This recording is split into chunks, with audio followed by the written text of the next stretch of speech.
ഇന്ത്യയിലെ തന്നെ ഏറ്റവും ഉന്നതമായിട്ടുള്ള പോസ്റ്റുകളിലോട്ട് UPSC നടത്തുന്ന പരീക്ഷയാണ് സിവിൽ സർവീസ് എക്സാംസ് എന്ന് പറയുന്നത്. പൊതുവെ സാധാരണക്കാരായിട്ടുള്ള ആളുകൾക്ക് ക്രാക്ക് ചെയ്യാൻ പ്രയാസമാണെന്ന് വിശ്വസിക്കപ്പെടുന്ന ഒരു പരീക്ഷയാണ്. പക്ഷേ ഇങ്ങനെയുള്ള കുറേ മിത്തുകൾ, ഇങ്ങനെയുള്ള കുറേ തെറ്റിദ്ധാരണകളെ മാറ്റാൻ വേണ്ടിയിട്ടാണ് ഞാൻ നിങ്ങളുടെ മുന്നിലോട്ട് വരുന്നത്. അപ്പോൾ ഞാൻ പറയാൻ പോകുന്നത് UPSC സിവിൽ സർവീസ് എക്സാമായിട്ട് ബന്ധപ്പെട്ടേക്കുന്ന കുറേ തെറ്റിദ്ധാരണകളെ പറ്റിയിട്ടാണ്.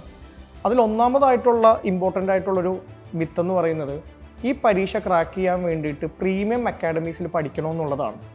NITs, IIT, എയിംസ് ഇതേപോലത്തെ സ്ഥാപനങ്ങളിൽ പഠിച്ച ഒരാൾക്ക് മാത്രമേ ഈ ഒരു പരീക്ഷ ക്ലിയർ ചെയ്യാൻ പറ്റുള്ളൂ എന്ന് പൊതുവെ വിശ്വസിക്കപ്പെടാറുണ്ട്. ഇതേപോലെ തന്നെയുള്ള വേറൊരു തെറ്റിദ്ധാരണയാണ് ഒരു റാങ്ക് ഹോൾഡർ ആയിട്ടുള്ള ഒരാൾ, അത് കോളേജ് തലത്തിലായിക്കോട്ടെ അല്ലെങ്കിൽ സ്കൂൾ തലത്തിലായിക്കോട്ടെ, റാങ്കൊക്കെ നേടിയ ഒരാൾക്ക് മാത്രമേ ഈ പരീക്ഷ ക്രാക്ക് ചെയ്യാൻ പറ്റൂ എന്നുള്ളതാണ്. അതേപോലെ തന്നെ ഇമ്പോർട്ടൻ്റ് ആയിട്ട് പിന്നീട് ആളുകൾ പറയുന്ന വേറൊരു കാര്യമാണ് ഈ പരീക്ഷ ക്രാക്ക് ചെയ്യണമെന്നുണ്ടെങ്കിൽ ഒരു പുസ്തകപ്പുഴുവായിരിക്കണം.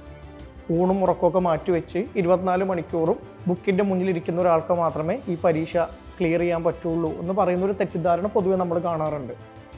അതേപോലെ തന്നെ പൊതുവെ നമ്മൾ കേൾക്കാറുള്ള വേറൊരു കാര്യമാണ് ഇംഗ്ലീഷായിട്ട് ബന്ധപ്പെട്ടേക്കുന്നൊരു കാര്യം. ഇംഗ്ലീഷിൽ വളരെ ഫ്ലുവൻ്റ് ആകുകയും ദി ഹിന്ദു ന്യൂസ് പേപ്പറിലൊക്കെ പോലുള്ള ഒരു ലാംഗ്വേജ് എഴുതാനായിട്ട് പറ്റുകയും ചെയ്യുന്ന ഒരാൾക്ക് മാത്രമേ ഈ പരീക്ഷ ക്രാക്ക് ചെയ്യാൻ പറ്റുള്ളൂ എന്നുള്ള രൂപത്തിൽ വിശ്വസിക്കപ്പെടാറുണ്ട്.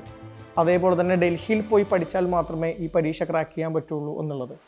ഇതേപോലുള്ള കുറേ തെറ്റിദ്ധാരണകൾ ഈ പരീക്ഷയായിട്ട് ബന്ധപ്പെട്ടിട്ട് നമുക്ക് പൊതുവെ കാണാനായിട്ട് സാധിക്കുന്നതാണ്. പക്ഷേ UPSC ക്രാക്ക് ചെയ്യാൻ വേണ്ടിയിട്ടുള്ള ക്വാളിഫിക്കേഷൻസ് എന്താണ്, ഏതൊരാൾക്കാണ് ഈ പരീക്ഷ ക്രാക്ക് ചെയ്യാൻ പറ്റുന്നത് എന്നുള്ളതിനെ പറ്റിയിട്ട് വളരെ കൃത്യമായിട്ട് UPSC തന്നെ അവരുടെ നോട്ടിഫിക്കേഷനിലൂടെ വ്യക്തമാക്കുന്നുണ്ട്. അതിലേറ്റവും ഇമ്പോർട്ടൻ്റ് ആയിട്ട് നമ്മൾ മനസ്സിലാക്കേണ്ട ഒരു കാര്യം 21 വയസ്സിനും 32 വയസ്സിനും ഇടയിലുള്ള ഗ്രാജുവേറ്റ് ആയിട്ടുള്ള ഏതൊരാൾക്കും ഈ പരീക്ഷ എഴുതാൻ പറ്റുമെന്നുള്ളതാണ്. അതിൽ തന്നെ SC, ST, OBC വിഭാഗങ്ങൾക്ക് കൃത്യമായിട്ടുള്ള ഏജ് റിലാക്സേഷൻ കൊടുക്കുന്നുണ്ട്. UPSCയുടെ നോട്ടിഫിക്കേഷനിൽ പലപ്പോഴും നമ്മൾ കാണാതെ പോകുന്ന വളരെ ഇമ്പോർട്ടൻ്റ് ആയിട്ടുള്ളൊരു കാര്യം എന്ന് പറയുന്നത് അവർ പറയുന്ന വളരെ ഇമ്പോർട്ടൻ്റ് ആയിട്ടുള്ളൊരു ക്രൈറ്റീരിയ ആണ്. കോളേജിനെ പറ്റിയിട്ടൊന്നും അല്ലത്, അവിടെ അവർ പരാമർശിക്കുന്ന വളരെ ഇമ്പോർട്ടൻ്റ് ആയിട്ടുള്ളൊരു ക്രൈറ്റീരിയ എന്ന് പറയുന്നത് ജനറൽ അവെയർനെസ് ആണ്. ജനറൽ ആയിട്ടുള്ള ഒരു അവെയർനെസ് ഉള്ള ഏതൊരു കാൻഡിഡേറ്റിനും ഈ പരീക്ഷ ക്രാക്ക് ചെയ്യാൻ പറ്റുമെന്നാണ് UPSC പറയുന്ന വളരെ പ്രധാനപ്പെട്ട ഒരു മാനദണ്ഡം. നമ്മളാണെങ്കിൽ തന്നെയും എല്ലാ വർഷവും ന്യൂസ് പേപ്പേഴ്സിലൂടെയും ചാനൽസിലൂടെയും ഏതെങ്കിലും ഒരു റാഗ്സ് ടു റിച്ചസ് സ്റ്റോറീസ് കേൾക്കാറുണ്ട്. റിക്ഷാവാലയുടെ മകനായിട്ടുള്ള ഒരാൾ UPSC ക്ലിയർ ചെയ്തു, അല്ലെങ്കിൽ ഒരു കുക്കായിട്ട് വർക്ക് ചെയ്യുന്ന ഒരു പെൺകുട്ടി UPSC ക്ലിയർ ചെയ്തു. ഇതേപോലുള്ള കഥകൾ നമ്മൾ കേൾക്കാറുണ്ട്. അതിലേറ്റവും അവസാനമായിട്ട് വന്നൊരു കഥ നമുക്ക് എല്ലാവർക്കും സുപരിചിതമാണ്. അത് 12th ഫെയിൽ എന്ന് പറയുന്ന ഒരു ബോളിവുഡ് മൂവിയിൽ വന്നൊരു കഥയാണ്.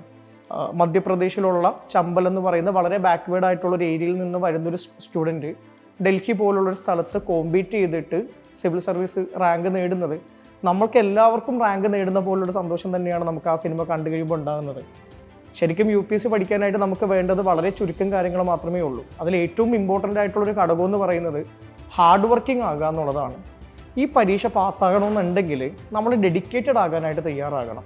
ഒരു നിശ്ചിത സമയം ഈ പരീക്ഷയുടെ പ്രിപ്പറേഷന് വേണ്ടിയിട്ട് മാറ്റിവെക്കാനായിട്ടുള്ളൊരു തയ്യാറെടുപ്പ് നമ്മുടെ ഭാഗത്തുനിന്ന് വേണം.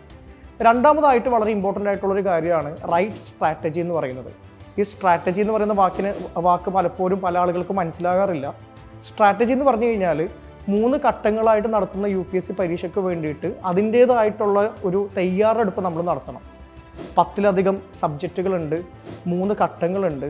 ഓരോ സബ്ജക്റ്റിന് വേണ്ടിയിട്ടും നമ്മൾ എത്ര ടൈമാണ് അലോക്കേറ്റ് ചെയ്യേണ്ടത്, പ്രിലിംസിനും മെയിൻസിനും എങ്ങനെയാണ് നമ്മൾ ക്രാക്ക് ചെയ്യേണ്ടത്, നമ്മുടെ ആൻസർ റൈറ്റിംഗ് രീതികൾ എങ്ങനെയാണ് നമ്മൾ ക്രമീകരിക്കുന്നത്, അതേപോലെ തന്നെ നമ്മൾ ഏത് സോഴ്സാണ്, ഏത് ബുക്കാണ് ഇതിൻ്റെ തയ്യാറെടുപ്പിന് വേണ്ടിയിട്ട് വായിക്കേണ്ടത്, ഇതെല്ലാം വളരെ ഇമ്പോർട്ടൻ്റ് ആയിട്ടുള്ളൊരു കാര്യമാണ്.